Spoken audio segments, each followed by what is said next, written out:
Welcome back. In the last 10 years, the government has invested more than 1.5 trillion Kenya shillings in the energy sector, from expanding our energy grid, of course, to deepening our energy mix.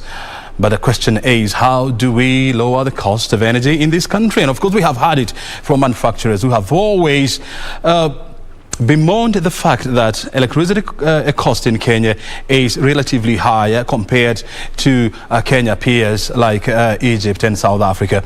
And so that's why the conversation has been around not only how to improve the quality of power in this country, but also how to make it cheaper.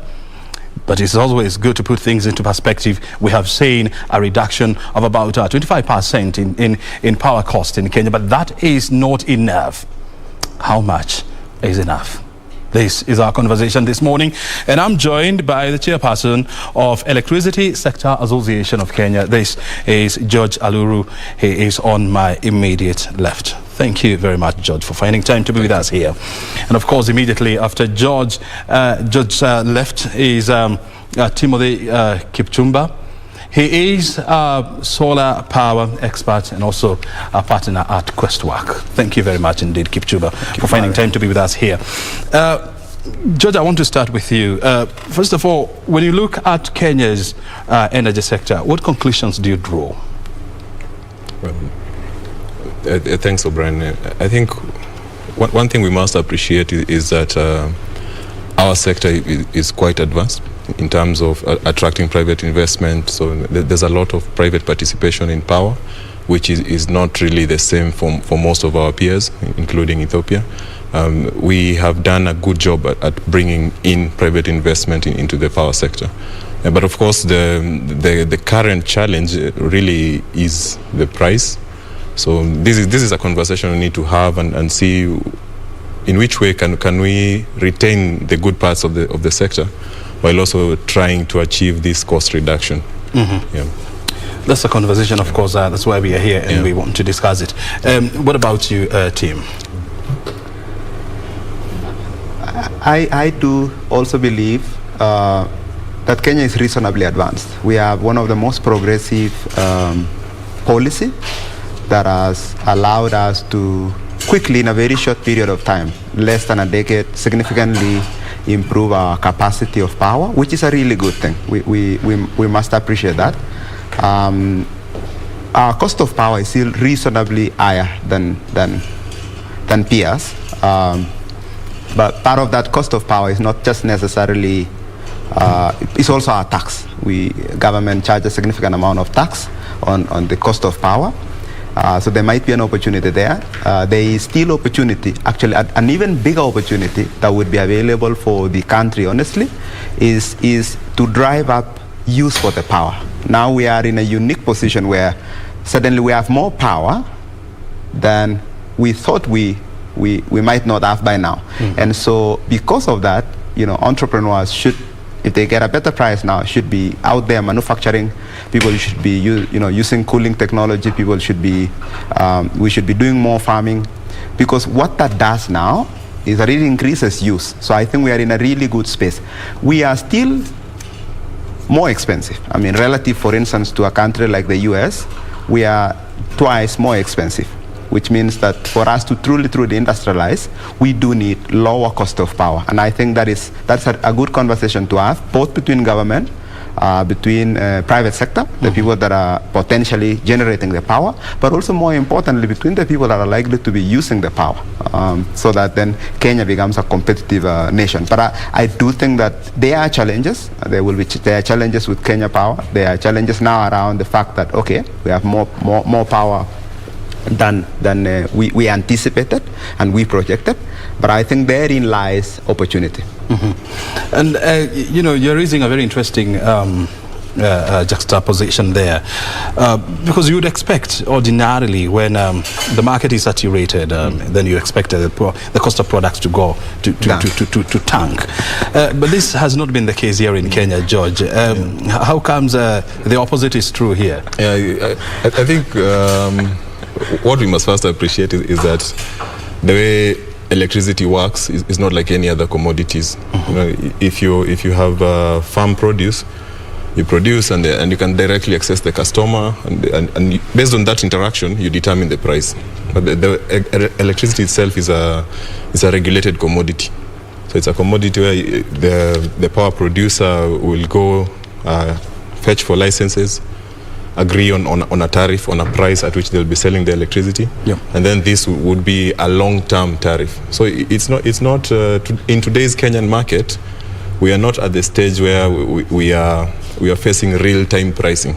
There are some advanced markets like in the US where this is the case. Like I think most of us saw beginning of last year, actually beginning of this year in Texas, when there was this big storm, and then the prices of electricity just skyrocketed, which means that the price actually reacts to the market directly.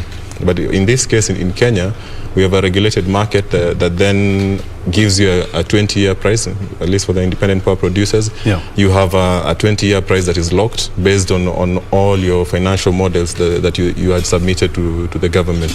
So it's not that prices will automatically fluctuate with whatever is going on, whether it's weather or a certain other economic need. The prices are locked for a certain period to ensure that the project itself is financeable. And this is what really we must understand. And also, it's also good to remember that, I mean, we can also say the situation is further compounded by the fact that you cannot store power.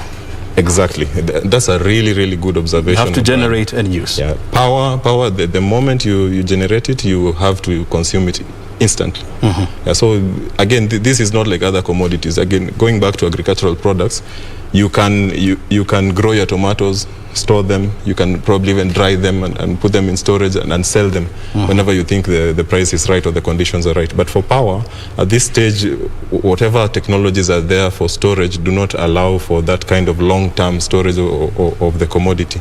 So then we again, it comes back to how do we balance demand and supply. I think, as my colleague has also alluded to, really we must work much harder on our demand, because at the moment, private investors and also state parties like Kenyan have been doing a lot of work in terms of generation. So there's quite sufficient generation in the system right now. But the thing is, demand is lagging. Demand is lagging. It could be due to delay in delivery of some of the Vision 2030 projects. I mean, if we had more use of the power that we already have, then again you spread a certain pool of power over more users. Again, you get efficiencies in the cost of using it. If more people are using it than if less people are using it. That is the case that is happening right now. We have our demand has not really matched up to the supply, and we really need to focus on that. Because you are the one who brought about this conversation around the fact that we are generating more power than we are using, and so there goes the question: so who pays for the power that goes to waste? Well, the Kenyans pay. Kenyan taxpayers have to pay, but and I think, to be honest, there was a mistake. There was a mistake with our optimistic view about our growth. We thought we would achieve a significant portion of the projects that were set out in Vision 2030. If we did that, we needed significant power. That has not come to happen for many reasons. For reasons as to what government thought was priority, to reasons like COVID, to the fact that our overall competitiveness as a country has not allowed us to export significantly, and therefore, promote manufacturing. As a matter of fact, manufacturing has fallen down in this decade, in the last decade. But then, that's not. So we will pay. We will pay for that, what people call in the industry deemed power charges. The fact that we have gone out there, built a policy, which is the feed-in tariff policy, said, we want you to please come and help Kenya industrialize, get power. We invited investors. They came, they now gave us money, they now generated the power. So we will pay for that. We anticipate, there are several studies that anticipate that power prices will actually rise by at least 50% in the next other decade. That's a controversial thing to say. But to tell you the truth, but is it a fact? Yeah, it is a fact when you consider the fact that there is deemed charges. You still have to pay the investors that went out of their way to risk their capital to meet the need of the government at the time. You owe them that, because in the end, the government is built on property rights. You have to respect the fact that investment has been done, and we must, unless we want to be a government that doesn't respect its own laws, we must be able to pay for that power. And so that's not very good news. But the real good news is that the most expensive power is lack of power. Honestly, if a country doesn't have power, it cannot industrialize, it cannot teach people, it cannot use technology, it cannot do farming, you cannot do cooling, you cannot store food. Energy is a catalyst of economic growth. Exactly. And so while this is a temporary pain, it's the pain that, okay, we found ourselves in a place where we now have a little more power than we have, and so it might take us another 10 years to potentially catch up with that power, but that's a very good problem to have. The conversation as to, okay, could there be opportunities for IPP or independent power producers to lower costs? That's a good conversation to have. But again, you have to do that within the legal framework, within the contractual framework of the independent contracts. But I do think it's a very good thing that we have excess power as a country. Many people in Kenya don't remember rationing. They don't remember rationing. You go to countries like Nigeria, they are the leading importer of generator sets for one reason, because they missed the wave of generation of power. So I don't think it's a bad thing that we have excess power. And despite the fact that they have one of the biggest gas reservoirs in Africa. Exactly. Now, because we missed the boat by the river, so to speak, and we are finding ourselves in the middle of a very beautiful problem, in the fact that we have more power than we are generating more power than we are using. And so the conversation should be now, how do we ensure that we have proper uptake of the power that we are generating? When you look at the policies that we have put in place, are you convinced, George, that they are all geared at encouraging more usage of power? Yes, I think, to be fair, yes, there's quite some policies that are in place, especially, and the biggest one, I think, for me would be the special economic zones, what we are doing around special economic zones. Because really, it may be really interesting for us to increase the customer numbers by connecting houses, but the real demand drivers are industries.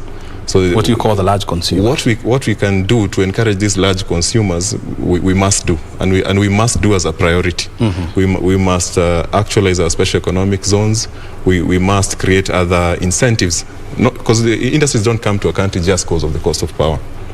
We must make our labor work properly.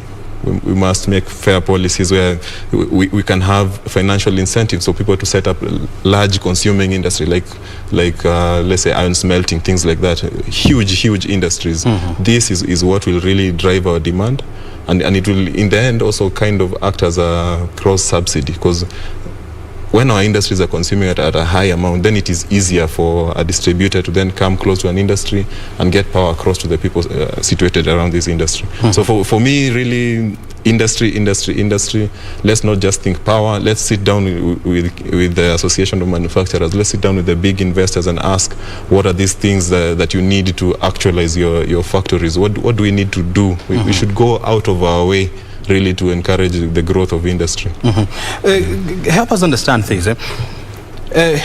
If the power that we are generating today was in tandem with our power demand, would there be any difference in terms of power cost?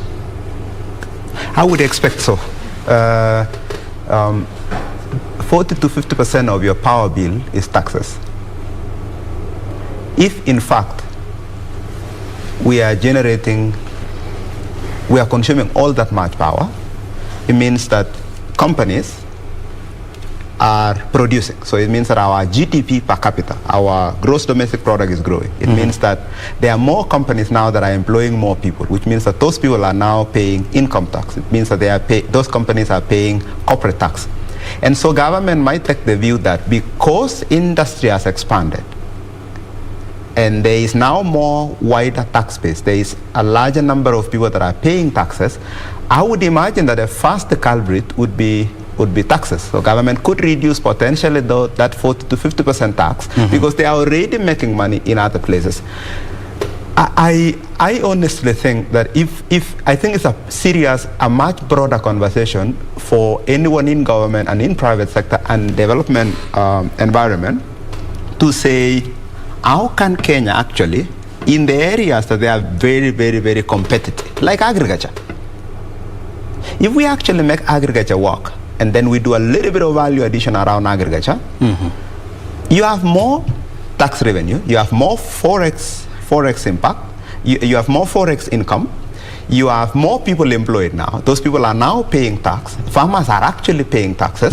And so you can now afford as a government to lower the cost of power. And if you can lower the cost of power, it has the other impact, the ripple effect that now everything uses power. So our products will be more competitive in the region. We will now become even more a greater destination.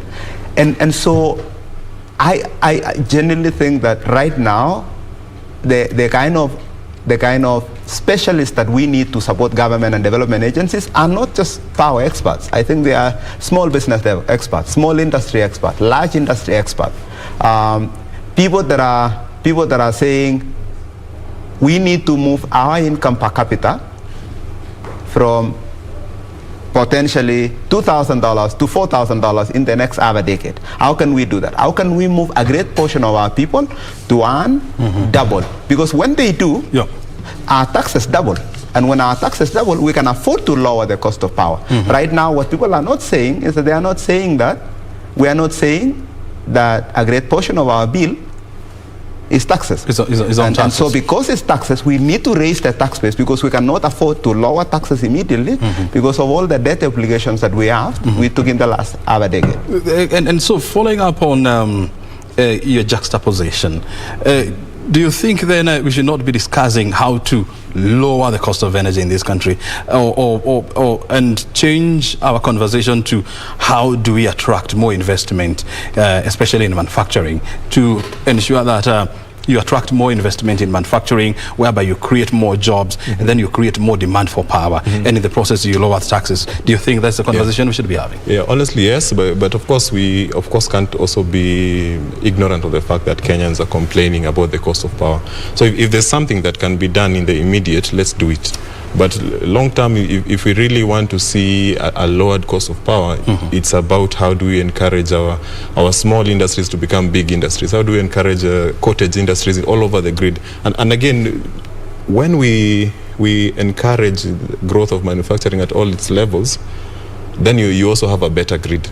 Because today you have grid extension to rural areas and people are not really productively using the electricity. So that means more costs on running the electricity line. So KBC is faced with more costs to manage all these distribution lines because we are not using it enough at the tail end of the line itself. So when we encourage more consumption, when we encourage more productive consumption, and I'm talking about electrifying your posho mill, things like that, not light bulbs and whatever you do in your house, because all of us really, it's really natural that when you're in your house, when you leave, you switch off everything. You make sure that it's not consuming. Yes. So if we can encourage more industry, then we can not only have more jobs, but we can have an even more efficient grid, because now the grid operator would have demand from different sides. And then I think also coming back to what my colleague was discussing, when the consumption is at the right level, then these machines are running at a more efficient level. Today we have certain power plants that are running 5%, 10%. And these machines, when you run them at these low numbers, then the efficiencies are even worse, which means more maintenance costs, which means more costs, which again comes back and builds the cost of power. So the more we can encourage consumption, the more likely we are to see a reduced long-term cost of electricity. And maybe also just to put all this in perspective, we must also understand when we say that Kenya, relatively compared to Ethiopia, compared to Egypt, compared to South Africa, has a higher cost, we must interrogate these countries. How are they generating their power? South Africa, you are like 85% coal. Do we want to go coal? Yes, coal is cheap. The cost is cheap. In the end, you get a lower tariff. But as a nation, I think we have stood with the League of Nations and made this decision to go renewable. So if we want to go renewable, there will be some costs. Over time, of course, these things will be lower. The cost will go lower because the running cost is lower. But in today's market, you generate with coal, it's cheaper. In Egypt, you're generating with gas that they own, gas that they then onward give free to the power generators, which then, of course, implies a lower cost. Today, if you have a gas plant in Kenya, you'd have to get that gas from somewhere. Maybe in the future from Tanzania, maybe it will be lower.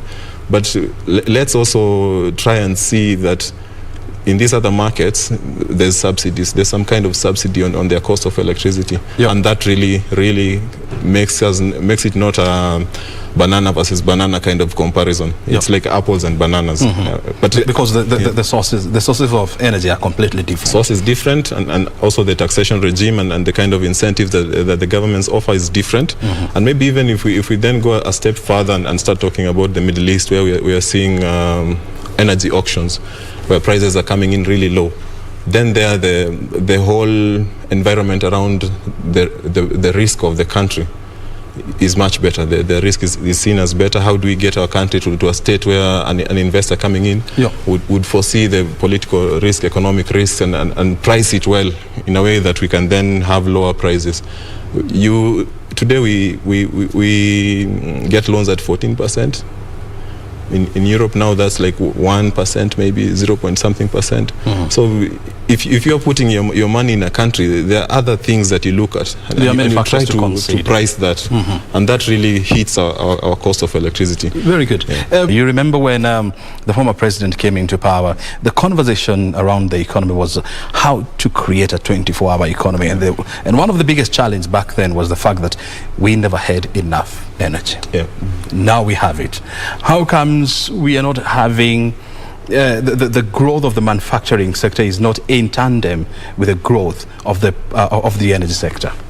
So we are a member, as QuestWorks, we are a member of Kenya Association of Manufacturers on two fronts. One is that we began to assemble a Kenyan model bike that has been doing reasonably well, 180cc as well as 162cc, but also as a construction company, reasonable size, not so big, just about 100 employees. We are a member of KAM, and there are several, I think there are a lot of opportunities that government could continue to partner with manufacturers, and not just manufacturers alone. I think more broadly, small businesses. I think the real significant conversation to have is how can government actually increase income per capita of Kenyans? When people are more richer, when people are just more rich and more wealthier, they shower with hot water, they buy meat, they buy cement. They don't have to use karat. And it's so serious because you can predict the consumption of meat and the consumption of cement of a country just by the income capita of the people. What you see today, seeing more than say 14 million people on our CRB, you see people poor. You see that people are reasonably, we basically need to increase income per capita. And the only way to increase income per capita, we've already been shown by countries like the US and China and Hong Kong, is to spur private business. Private business employs more than government in all countries around the world. We need to get more salespeople, we need to get more manufacturers, we need to get more entrepreneurs to access capital. We need to get a Kenya construction bank so that contractors in Kenya can take the Kenyan contracts as opposed to those contracts going back to China. We need to get a manufacturing bank so that we need to give tax cuts to manufacturers. We need to have a more predictable fiscal and tax regime. We cannot go 1 year, every year, changing our tax environment. It just becomes extremely unstable. Yeah. And we've seen that in the last half a decade, that if it were possible to actually have a more predictable, the same predictability that we gave the power sector, if we could give that to small enterprises and give that to manufacturers, Kenya will then, we'll have all this growth of small enterprises, we'll have all this growth of manufacturing companies, and what that does, increases income for the country and makes us more competitive. We can export more. One of my clients today is processing avocado. Because we have excess avocado, the avocado that never gets to be exported, they are processing it to make oil. Yep. What that does, it allows them to make 3-4 times more in income because it's now a refined product. But that is already a factory that will use machinery. They're using power. They're employing a decent number of people. The entrepreneurs are barely 35 years old. They are selling several containers of oil, avocado oil in Egypt.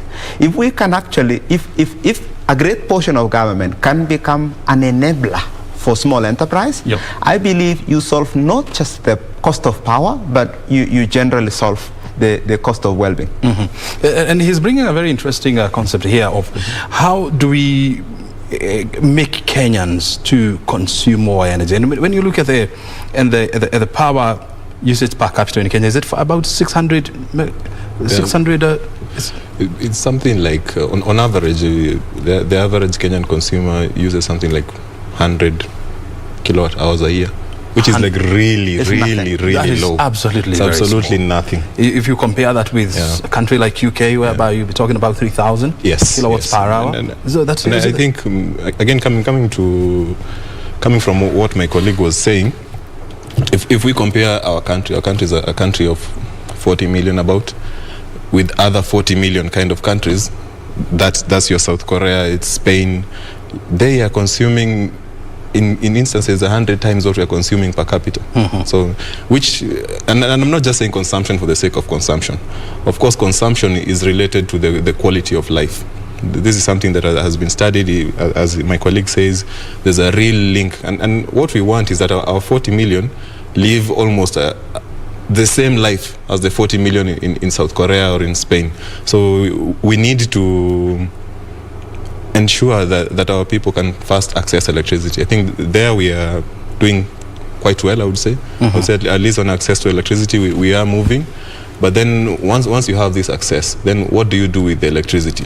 Which now comes back to what, again, my colleague was saying. How do you encourage small industries? How do you convince me to shift my portion mill from diesel to electricity?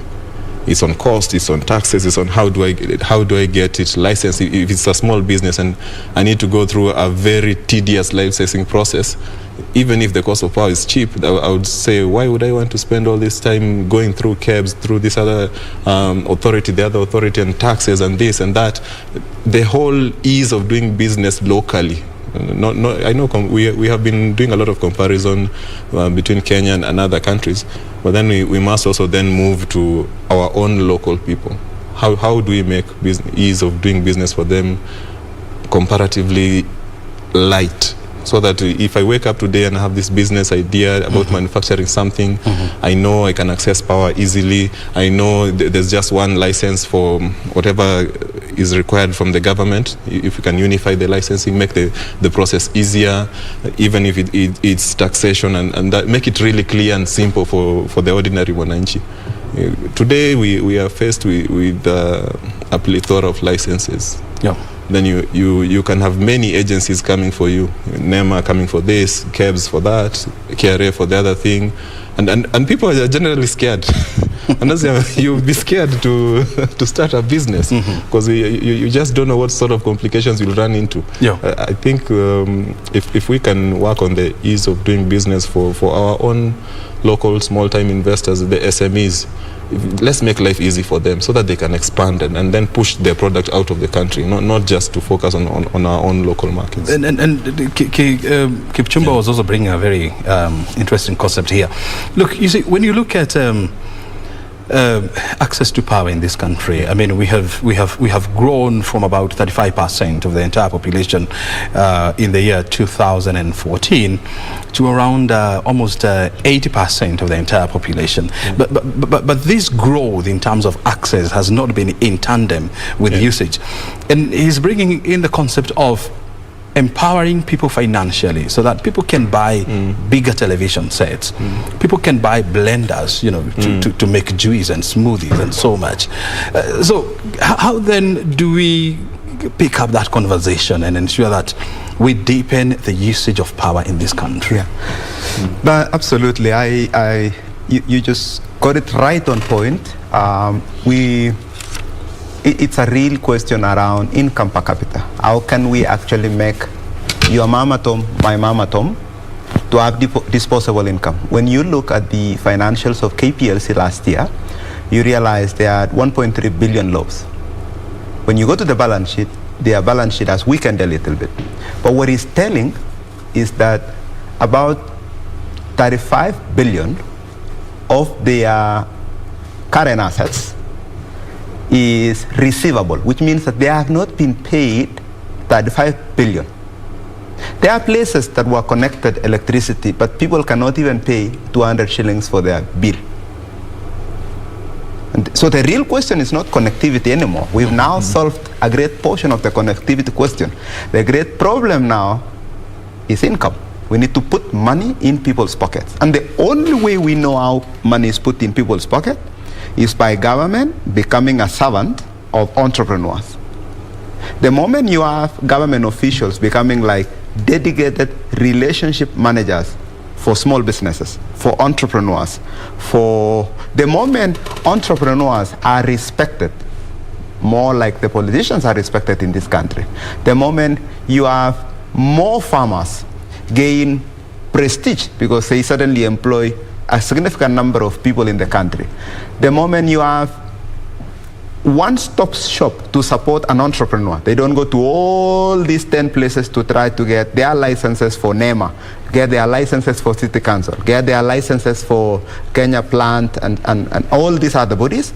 The moment you have an idea and you can access capital quickly because we now have this export bank that works with African Import and Export Bank to make sure that a Kenyan entrepreneur can access capital. You know, the moment today you begin and say, Tim, I like where the construction is likely to go in the region, I like where renewable energy is likely to go in the region, you can tap a Kenyan government bank and they can give you a development bank that can give you, say, 5%. Of course, enterprises will spur. When enterprises spur, the first thing that happens is that people create jobs. People start to spend. People start to afford holidays. People start to go to Masai Mara. They start to go to Mombasa. They start to buy meat. When they buy meat, they need to roast the meat. Instead of just roasting the meat, they now start to learn that, okay, the more tasty meat is the one that is smoked. Then they invest in something that is called a roaster. It's $2,000. Now, that's a whole industry that is being created for people that just like roasted meat. So I think the real conversation for anyone in public office today, in government today, in development impact, and more generally to entrepreneurs is let's please find a way to connect the young people, to a more simpler environment where they can just begin. And we see this, young people are enterprising. I visited a friend of mine in Eldoret. She's a fantastic young lady. She's barely 30 years old. She employs 10 people making school uniforms. It's an amazing thing what she's doing. That's 10 young people that have just been employed. That's a whole industry that has just been created. So I think that if we can shift the conversation of government's role in supporting small entrepreneurs, we will solve one of the two biggest challenges that we have today. Because what are the biggest challenges that the president has today? We have the cost of living that is extremely high, which we are now trying to fix it by announcing a 30% cut. That is a really welcome thing. But the other thing is also that the young people don't have jobs. There are 9 million young people today that are jobless. They are there in the streets. And then number 3, we have very high cost of debt. And this number is growing. It's growing. On an annual basis. On an annual basis, we are growing. And it's not just a problem of Kenya alone, it's a problem of greater Africa. More than 500 million young people need jobs.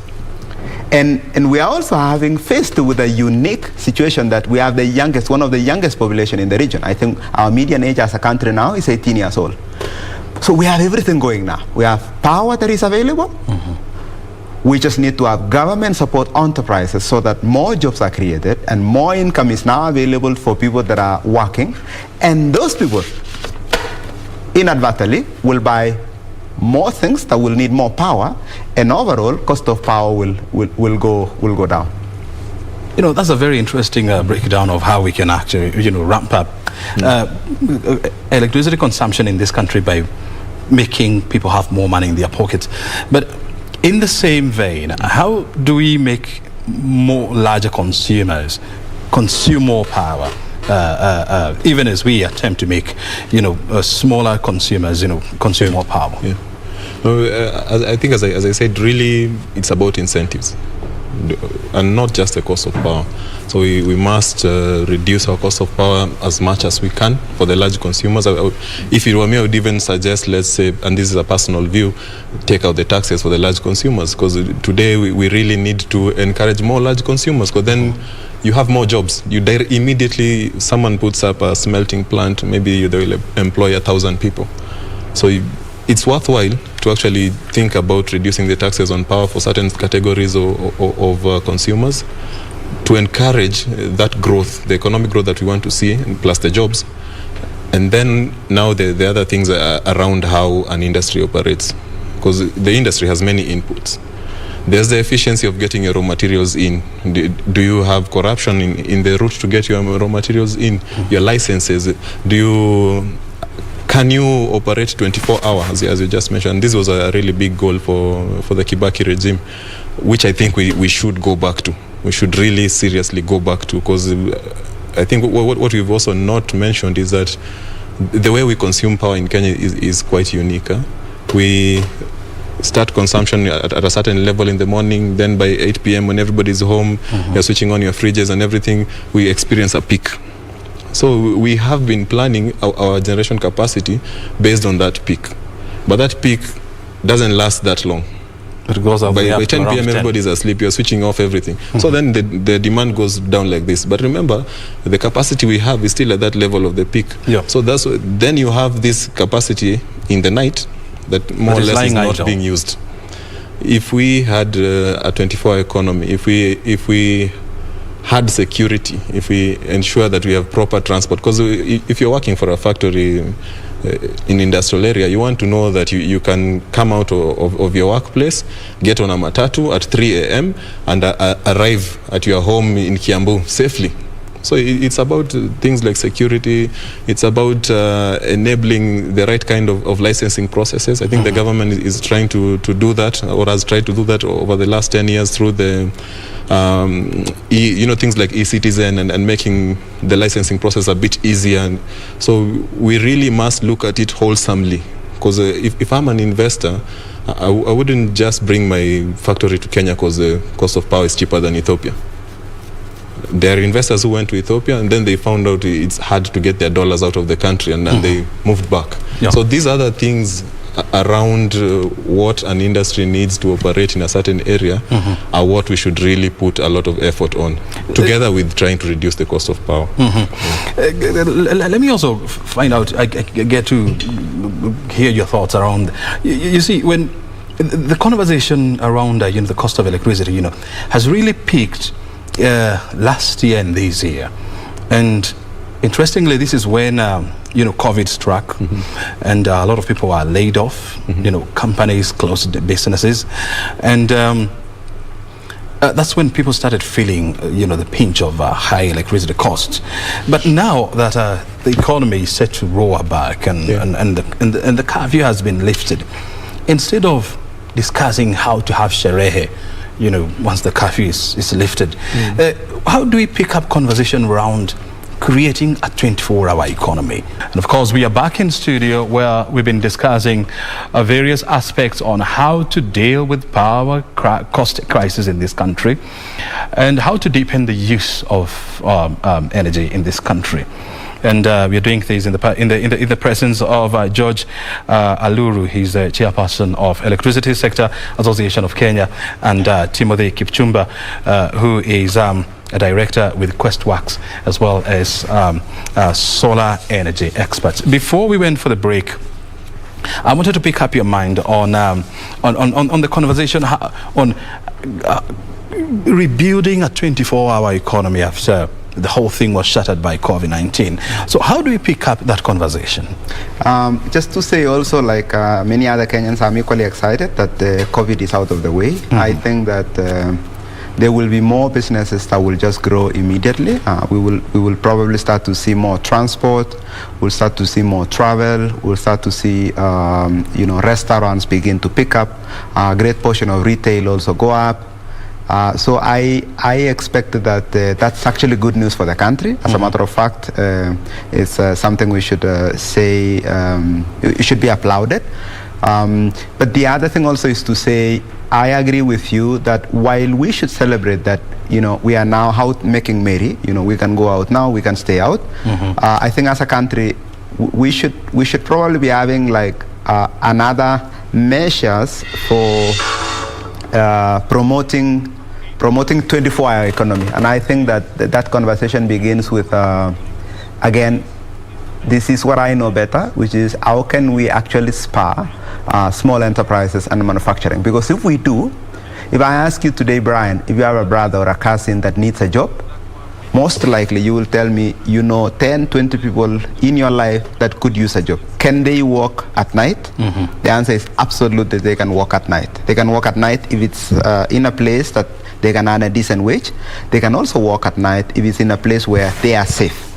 And so, like George said, and I think we've built on this conversation, if there is anything that government should do, I think it's really just to find ways to spur and support small enterprises. If we support small enterprises, we create jobs. If we create jobs, people can work 24 hours. People can work 24 I don't hours. think we lack talent in this country. Some of the most industrial people around the world are Kenyans. I think what we just need to do is support them. Because now we have to wind up, we are expecting some conversation or some bilateral talks between the Malawian president, Lazarus McCarthy Chakwera, and his Kenyan counterpart, President Uhuru Kenyatta. And before we go there, I want to also, before I let you go, have your feeling on things. The government has come up with various measures, to ensure that the cost of energy comes down by about 33% by the 24th of December. Do you think this is achievable within such a short period of time? Well, I think at the outset, anything is achievable. But then what sort of concessions are required? For me, if you look straightly at tax and levies, it should be achievable if you go after tax and levies as aggressively as possible. But then again, realistically, would the government do this in the kind of scenario that we are in terms of debt? That's another question, and that probably I'm not the best person placed to answer this. But yeah, in general, it should be achievable. It's just that there needs to be quite a collaborative effort. Whether you need to sit down with the power producers, you need to sit down with Treasury and really crack our heads around what we want. I think all of us really want that our industries grow. We want that we have a conducive environment in terms of cost of power and other matters that encourage industry. And I believe if we can collaboratively work towards this, it should be achievable. In terms of specifically 3 months, maybe that's not so. But if we take a long-term view on it, this is something that can be achieved. So it's likely to be a long-term process. Very good. Gentlemen, thank you very much indeed for finding time to be with us, of course, this morning, to help us with this discussion around the cost of energy and how to increase use of the same. Your time is highly appreciated. Let's keep on engaging. Thank you. Of course, and sure we take this conversation forward. Yeah.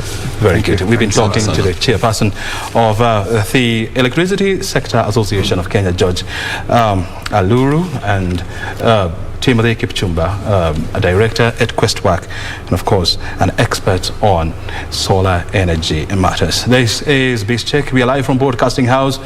Coming up next is a conversation on poultry farming in Kenya and how to improve this subsector. That conversation is coming up next.